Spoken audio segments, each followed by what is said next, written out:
सच के साथ। नमस्कार, सिटी वाराणसी लाइव में आप सभी का स्वागत है। मैं हूं अमित मिश्रा। आइए देखते हैं आज के हेडलाइंस।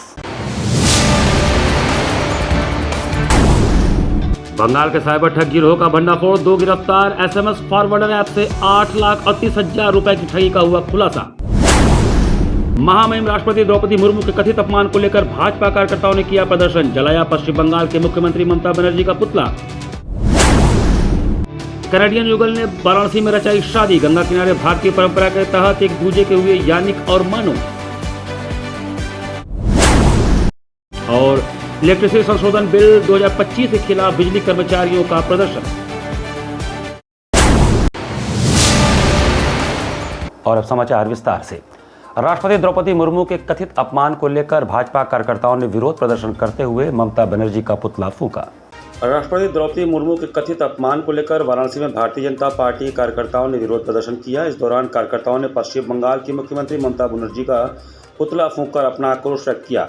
भाजपा महानगर उपाध्यक्ष अशोक कुमार जाटव ने कहा कि राष्ट्रपति द्रौपदी मुर्मू के पश्चिम बंगाल दौरे के दौरान मुख्यमंत्री ममता बनर्जी उन्हें रिसीव करने नहीं पहुंची, जो कि देश के सर्वोच्च संवैधानिक पद का अपमान है। उन्होंने कहा कि प्रोटोकॉल के अनुसार यदि किसी कारण मुख्यमंत्री स्वयं उपस्थित नहीं हो पाते तो उनके कैबिनेट का कोई मंत्री राष्ट्रपति का स्वागत करने के लिए पहुंचता है, लेकिन इस मामले में कैबिनेट का कोई मंत्री भी मौजूद नहीं था।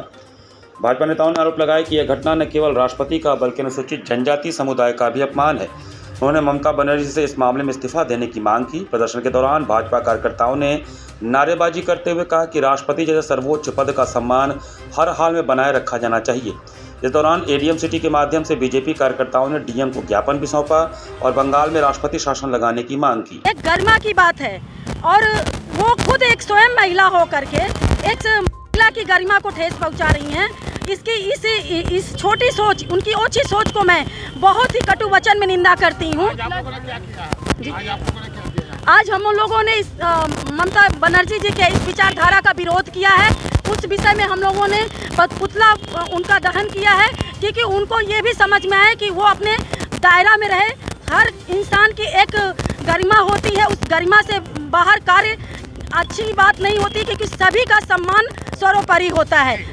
देखिए, विगत दिनों देश के सर्वोच्च पद पे रहने वाले देश के राष्ट्रपति आदरणीय राष्ट्रपति द्रौपदी मुर्मू जी का जो पश्चिम बंगाल में दौरा था, उस दौरे के दौरान ममता बनर्जी जो मुख्यमंत्री हैं पश्चिम बंगाल, वो घोर अपमान करते हुए, घोर देश का अपमान करते हुए, देश के राष्ट्रपति का अपमान करते हुए और अनुसूचित जनजाति ट्राइबल समाज का अपमान करते हुए उन्होंने उनके प्रोटोकॉल में उपस्थित नहीं और साथ ही, जबकि नियम है, कानूनी रूप से नियम है प्रोटोकॉल का कि अगर मुख्यमंत्री किसी कारण व्यस्त होते हैं तो उनके कैबिनेट का कोई मंत्री होगा, जबकि उस दिन कोई कैबिनेट का मंत्री नहीं था, स्वयं मुख्यमंत्री ममता बनर्जी नहीं थी। उन्होंने सीधे सीधे देश के राष्ट्रपति द्रौपदी मुर्मू जी का अपमान किया और उसको लेकर वो अपमान नहीं सहेगा हिंदुस्तान। ये पूरे देश का अपमान है। इसके बाबत हम सब उनके जो है पश्चिम बंगाल के मुख्यमंत्री ममता बनर्जी के इस्तीफे की मांग करते हैं। प्रस्तावित इलेक्ट्रिसिटी संशोधन बिल 2025 के विरोध में मंगलवार को बिजली कर्मचारियों और इंजीनियरों ने व्यापक प्रदर्शन किया। प्रस्तावित इलेक्ट्रिसिटी संशोधन बिल 2025 के विरोध में विद्युत कर्मचारी संयुक्त संघर्ष समिति के बैनर तले मंगलवार को प्रधानमंत्री के संसदीय क्षेत्र वाराणसी में बिजली कर्मचारियों और इंजीनियरों ने व्यापक प्रदर्शन किया। प्रदेश भर की तरह बनारस के विभिन्न बिजली कार्यालयों पर कर्मचारियों ने धरना प्रदर्शन और विरोध सभाएं आयोजित कर बिल के खिलाफ आवाज उठाई। बिजली कर्मचारियों ने प्रधानमंत्री से अपील करते हुए कहा कि इलेक्ट्रिसिटी अमेंडमेंट बिल 2025 को व्यापक जनहित में वापस लिया जाए। उन्होंने कहा कि पूर्व में किसानों के साथ हुए समझौते में इस बिल को वापस लेने की बात कही गई थी। ऐसे में इसे संसद में पारित कराने का प्रयास समझ से परे है। संघर्ष समिति के पदाधिकारियों ने बताया कि यह प्रदर्शन national coordination committee of electricity employees and engineers के आह्वान पर देश भर में किया गया। उत्तर प्रदेश सहित विभिन्न राज्यों में बिजली घरों, ट्रांसमिशन केंद्रों, वितरण कार्यालयों और जिला मुख्यालयों पर कर्मचारी और इंजीनियर बड़ी संख्या में एकत्र हुए और प्रस्तावित कानून की निंदा की। वक्ताओं ने कहा कि इलेक्ट्रिसिटी संशोधन बिल 2025 बिजली वितरण क्षेत्र में बड़े पैमाने पर निजीकरण को बढ़ावा देगा और सार्वजनिक बिजली व्यवस्था को कमजोर करेगा। इससे किसानों, घरेलू उपभोक्ताओं और बिजली कर्मचारियों पर प्रतिकूल प्रभाव पड़ेगा। उन्होंने आशंका जताई कि क्रॉस सब्सिडी समाप्त होने से कृषि उपभोक्ताओं और कम आय वर्ग के परिवारों के लिए बिजली दरों में भारी वृद्धि हो सकती है। विरोध सभा को Rajendra Singh, engineer SK Singh, engineer Manoj Gupta, Ankur Pande, Krishna Singh, Praveen Kumar, Anurag Singh, Udaybhan Dubey सहित अन्य वक्ताओं ने संबोधित किया। पूरे भारतवर्ष में जो निजीकरण करने के लिए एक अमेंडमेंट 2025 जो है लोकसभा में लाया जाना था, उसके विरोध में ये विरोध जो है सारे जिले मुख्यालयों पर पूरे देश में आज के दिन हुआ है। ये हमारी लखनऊ की कमेटी जो संघर्ष समिति के उनके निर्देशानुसार लंच आवर में हम लोगों ने अपना विरोध जताया है। मांग क्या करते हैं आप लोग? हम लोगों की मांग है कि इस पर विचार किया जाए, इस अमेंडमेंट को फिर से अध्ययन करने के लिए हमारे लोगों को और जनता के बीच, जैसे किसान वर्ग है, व्यापारी वर्ग है, सबको लेकर के इस पर क्या इसमें हानि हो सकती है, क्या अच्छाइयाँ क्या बुराइयाँ, इस पर रिसर्च करने के बाद ही तभी इसको जो है लाया जाएगा।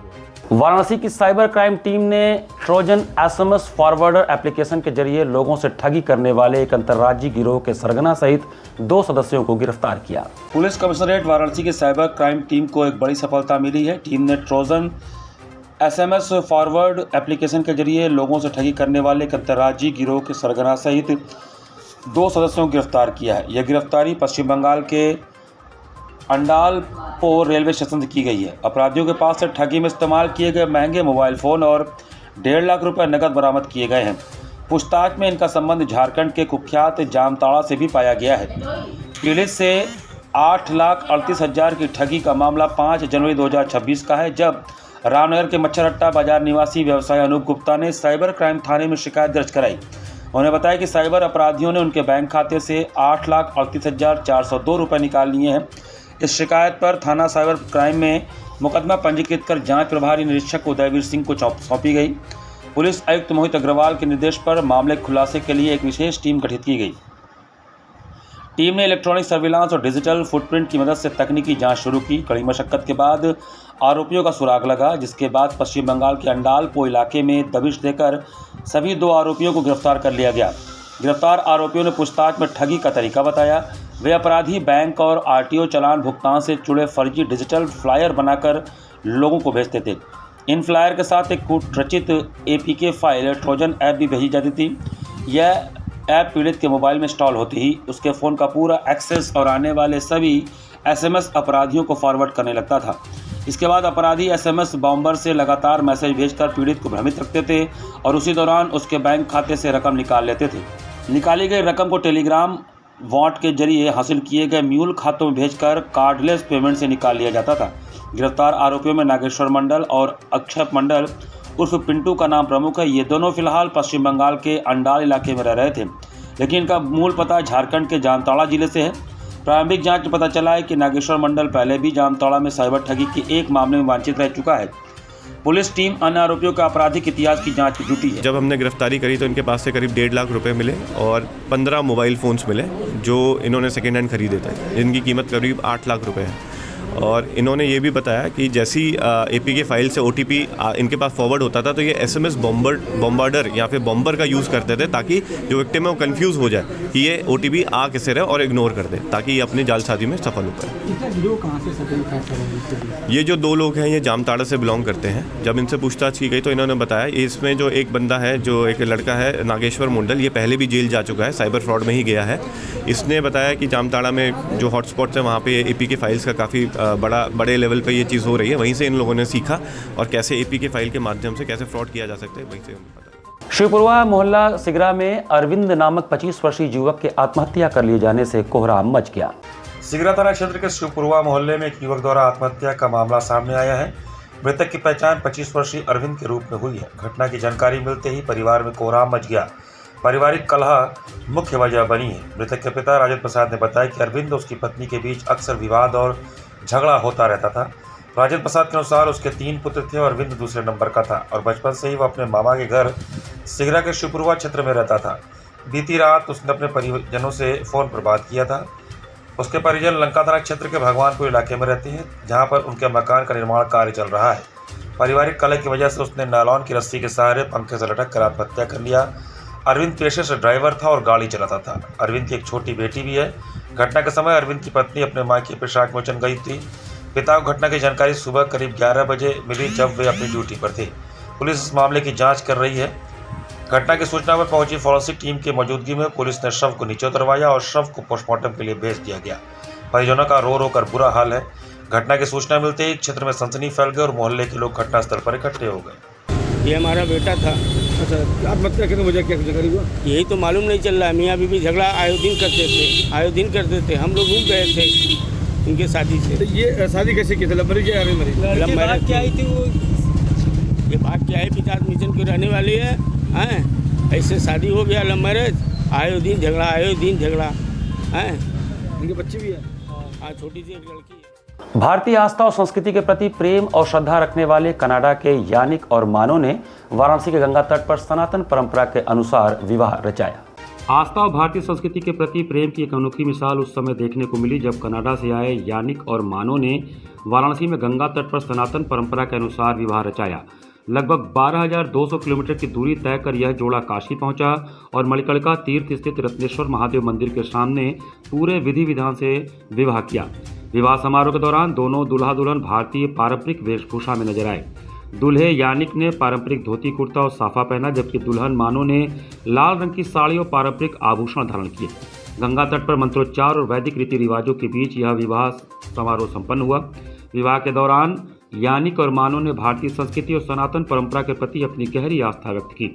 उन्होंने कहा कि भारत आकर सनातन विधि से विवाह करना उनके लिए जीवन का एक विशेष और आध्यात्मिक अनुभव है। विवाह समारोह का आयोजन कराने वाले वाराणसी निवासी मार्टिन ने बताया कि यानिक और मानो की शादी करीब 5 साल पहले कनाडा में हो चुकी थी। हालांकि दोनों की सनातन धर्म और भारतीय संस्कृति के प्रति गहरी आस्था थी। इसी कारण उन्होंने काशी आकर हिंदू रीति रिवाजों के अनुसार दोबारा विवाह करने की इच्छा जताई। यह दोनों कनाडा में सैलून चलाते हैं। मार्टिन ने कहा कि मुझे सौभाग्य मिला कि मैं इनके लिए सभी विवाह संस्कार, पूजा पाठ, मुख्य विवाह समारोह और उत्सवों का आयोजन कर सका। यह अनुभव मेरे लिए बेहद सम्मान और खुशी का क्षण रहा।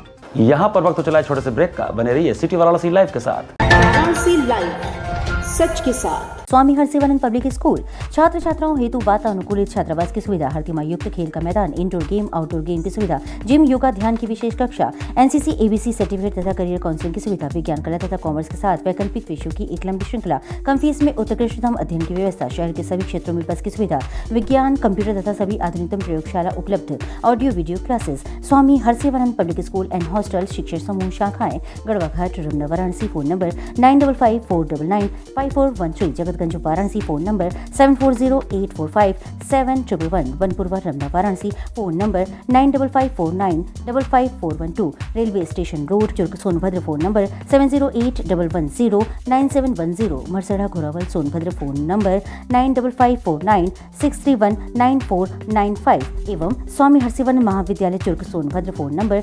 7081109711। Facilities of Navneeta Kuvar Public School: quality education, well qualified faculty, dance, vocal, instrumental music, robotics, art and crafts, skating, karate classes, indoor and outdoor activities, use playground for kindergarten and various types of games, math, physics, biology, chemistry lab and smart library, well maintained computer lab and classes, highly secure and GPS track conveyance facilities, educational based activities using technique tools and interesting methods for students. Navneeta Kuvar Public Schools, Swahid near BHU Hyderabad Gate, Varanasi. Mobile number 7311128462. Navneeta Kuvar Public School. A bright future starts with the right education. JPM English School, based on CBSE pattern. Admission open from pre-nursery to class 8. We provide high-quality education and expert guidance from experienced faculty. Spacious, calm and modern learning environment. A well-equipped computer lab. Modern science lab. Well-stocked library. Indoor games like chess, carom, ludo, etc. And outdoor games like skating, basketball, badminton, cricket, etc. Special yoga classes for overall physical and mental growth. Special personality development classes. Regular dance classes. Special music classes. The students always remember that education is not a destination, it is a journey.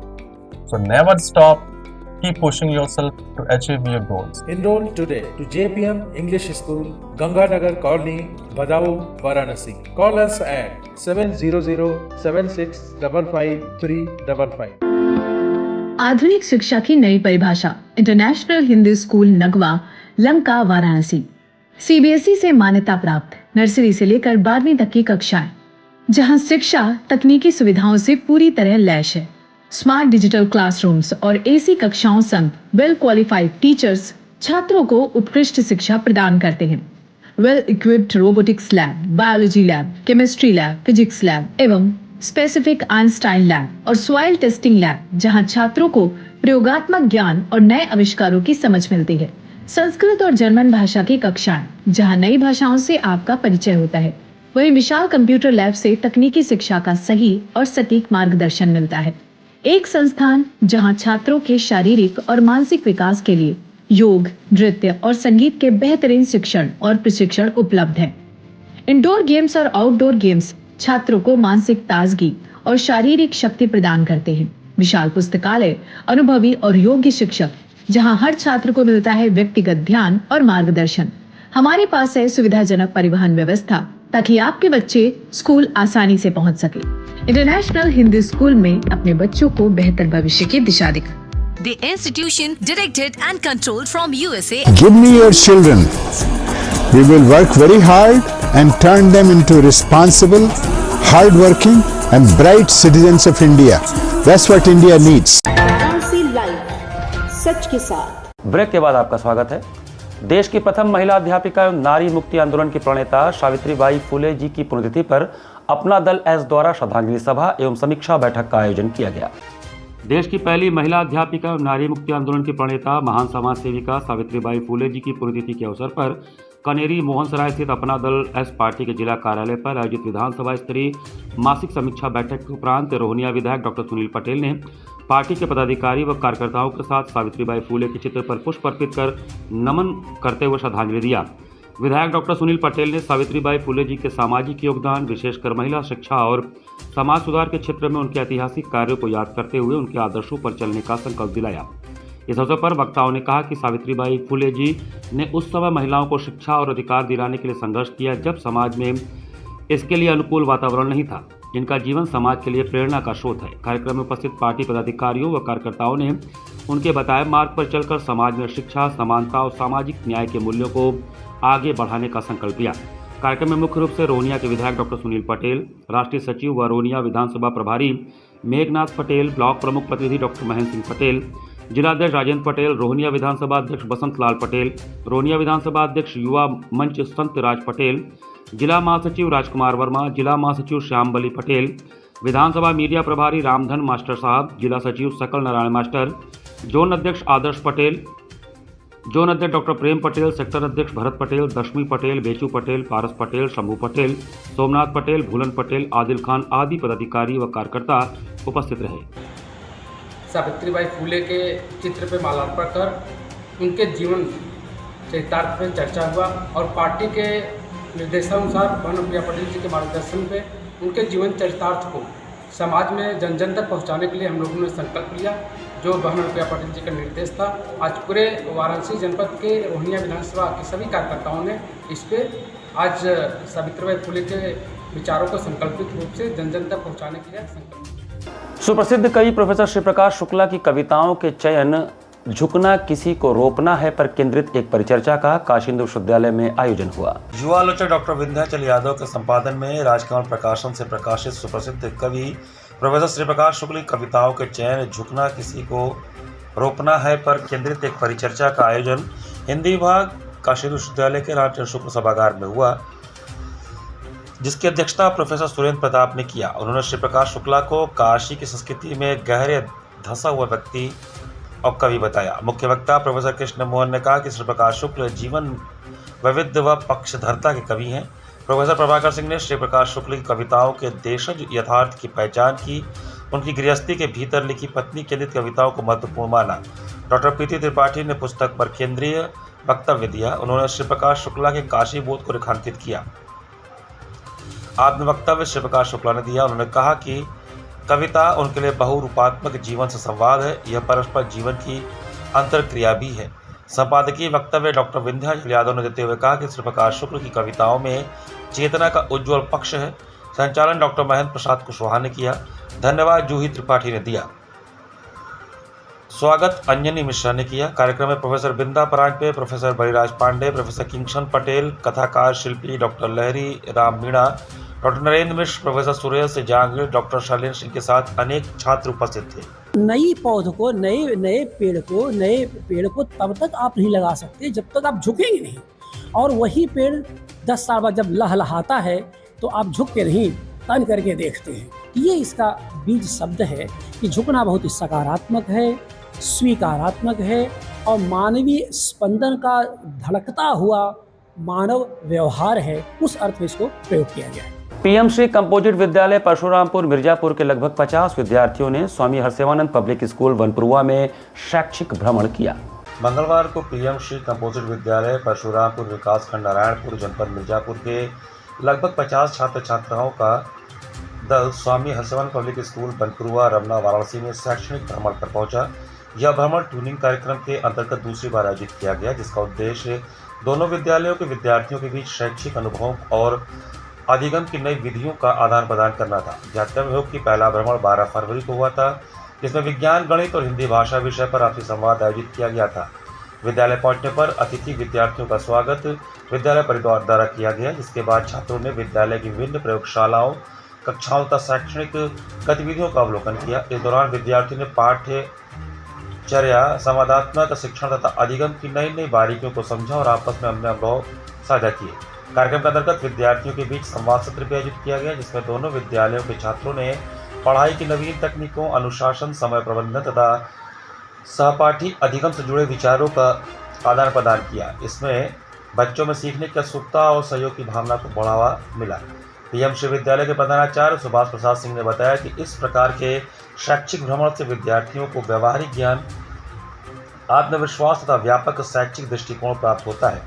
भ्रमण के अंत में सभी छात्रों ने इस अनुभव को अत्यंत उपयोगी बताते हुए भविष्य में भी ऐसे कार्यक्रम आयोजित करने की इच्छा रखी। यह शैक्षिक भ्रमण विद्यार्थियों के लिए ज्ञानवर्धक, प्रेरणादायी और अनुभव समृद्ध साबित हुआ, क्योंकि भाषा और तकनीकी विषयों की एक छोटी मौखिक परीक्षा भी हुई। इसमें पाया गया कि परिवेश और संरचना का प्रथम प्रभाव सीखने की प्रवृत्ति में सहायक सिद्ध हो रहा है। विद्यालय के प्रधानाचार्य डॉक्टर अजय कुमार चौबे, छात्रावास अधीक्षक लेफ्टिनेंट MS यादव रिटायर्ड सहित सभी शिक्षकों और बच्चों ने सक्रियता से सहभागिता किया। कार्यक्रम में पीएम श्री विद्यालय परशुरामपुर की शिक्षिका वंदना सिंह, राजेश श्रीवास्तव, धर्मेंद्र यादव, अमरेश सिंह, जंग बहादुर यादव, सुरेंद्र कुमार सिंह, रीता देवी इत्यादि लोगों की सहभागिता रही। आने वाले समय में ये होना है, इसलिए सभी को मेहनत करना है और करके अपने आप को इस स्टेज पर बनाना है कि हमारा नाम वहाँ लिखा है। ये सब की जिम्मेदारी। तो अभी फिर हम लोग आप लोगों को ले चलेंगे, एक बार फिर से पूरा बागवानी स्कूल लैब देख लीजिए, फिर आप अपने स्कूल में वैसा ही करने की कोशिश करें। ठीक है।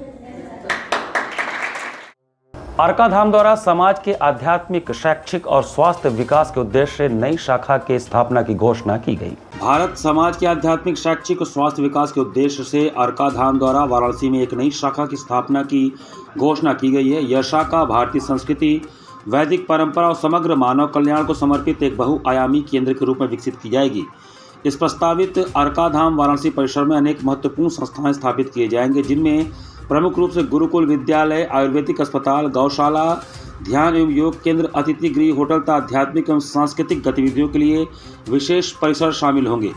इस संदर्भ में एक प्रेस वार्ता कर बताया गया कि इस पहल का उद्देश्य प्राचीन भारतीय ज्ञान परंपराओं को आधुनिक आवश्यकताओं के साथ जोड़ते हुए समाज को संस्कार युक्त शिक्षा, प्राकृतिक चिकित्सा, आध्यात्मिक साधना और गौसेवा जैसे महत्वपूर्ण क्षेत्रों में सशक्त बनाना है।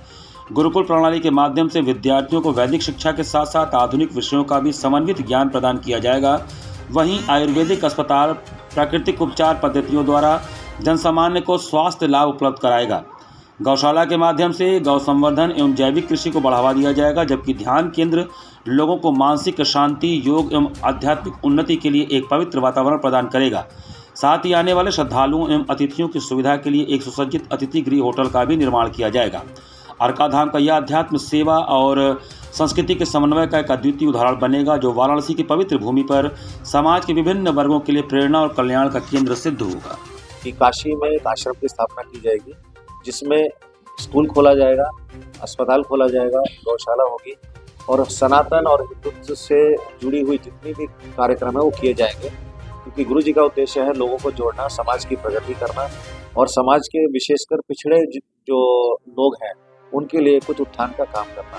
तो इस उद्देश्य के हेतु हम लोग 6 मार्च को वाराणसी में आए थे और 7 मार्च को हमने प्रोग्राम किया। तो अभी नेक्स्ट हम बहुत जल्दी यहाँ आश्रम की स्थापना करने जा रहे हैं और आप लोग उसको बहुत ही शीघ्र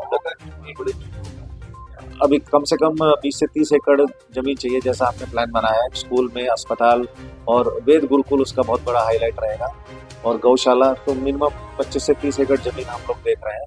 अभी फाइनल नहीं हुआ है कि कहाँ पे लेंगे, लेकिन बहुत जल्दी हम उसको पूरा करेंगे। मंगलवार को सुबह बनारस आनंद कानन की ओर से काव्यार्चन की 52वीं कड़ी का आयोजन हुआ। सुबह बनारस आनंद कानन की ओर से काव्यार्चन की 52वीं कड़ी का आयोजन मंगलवार को अस्सी घाट पर किया गया। इस कवि सम्मेलन में वाराणसी और हरियाणा के रचनाकारों ने गीतों, गजलों और कविताओं से अपनी उपस्थिति दर्ज कराई।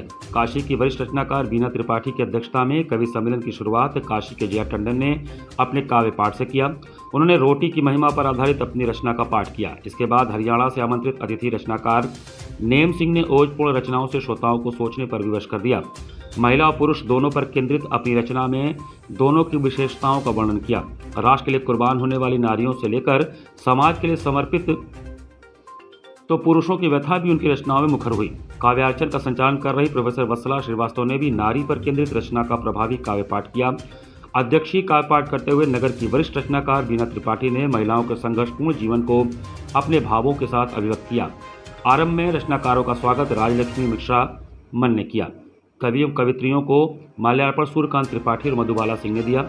अंत में रचनाकारों को प्रमाण पत्र ऋतु दीक्षित, डॉक्टर अलका दुबे, राजलक्ष्मी मिश्रा मन और डॉक्टर प्रेमनारायण सिंह ने प्रदान किया। धन्यवाद ज्ञापन एडवोकेट रुद्रनाथ त्रिपाठी पुंज ने किया। संयोजन डॉक्टर अरविंद मिश्र हर्ष ने किया।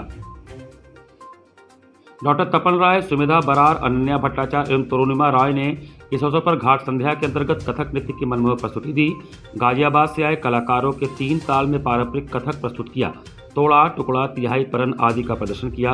गणेश और शिव परन की प्रस्तुति विशेष रूप से प्रशंसनीय रही। अंत में संत तुलसीदास की रचना भजमन राम चरण सुखदाई पर भाव नृत्य से अपनी प्रस्तुति को विराम दिया।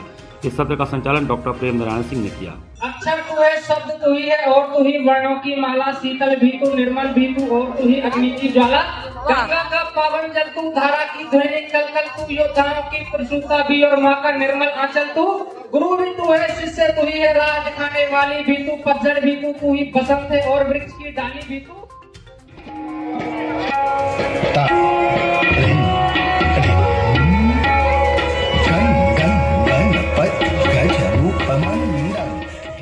काशी कोतवाल बाबा काल भैरव जी का वार्षिक श्रृंगार उत्सव सोमवार को श्रद्धा और भक्ति के साथ मनाया गया। काशी कोतवाल का वार्षिक श्रृंगार उत्सव सोमवार को श्रद्धा और भक्तिभाव के साथ मनाया गया। इस दौरान बाबा का दूल्हे के रूप में भव्य श्रृंगार किया गया। वहीं मंदिर प्रांगण को 50 क्विंटल फूलों से सजाया गया। बाबा के दर्शन के लिए भक्तों की भीड़ उमड़ पड़ी। बाबा काल भैरव को स्नान कराया गया। उसके बाद मनमोहक वस्त्र और पगड़ी पहनाकर दिव्य झांकी सजाई गई। पूरे मंदिर परिसर को तरह तरह के देसी विदेशी फूलों और पत्तियों से सजाया गया। विधि विधान से पूजन अर्चन, आरती और 56 भोग अर्पित किया गया।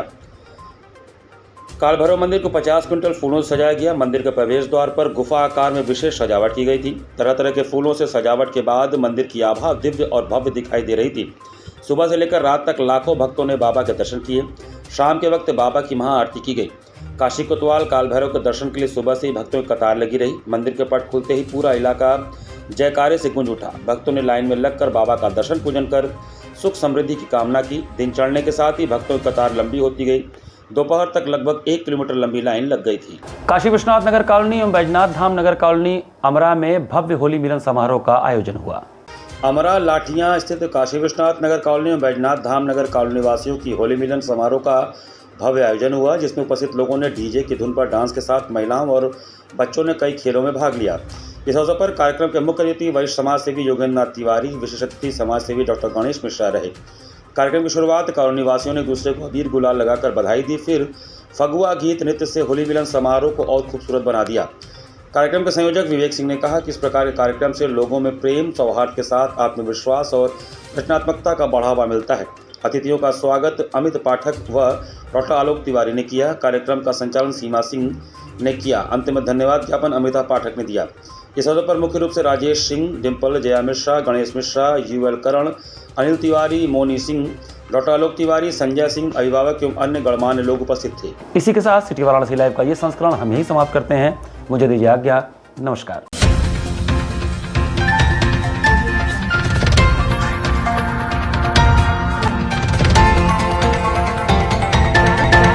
लाइव, सच के साथ।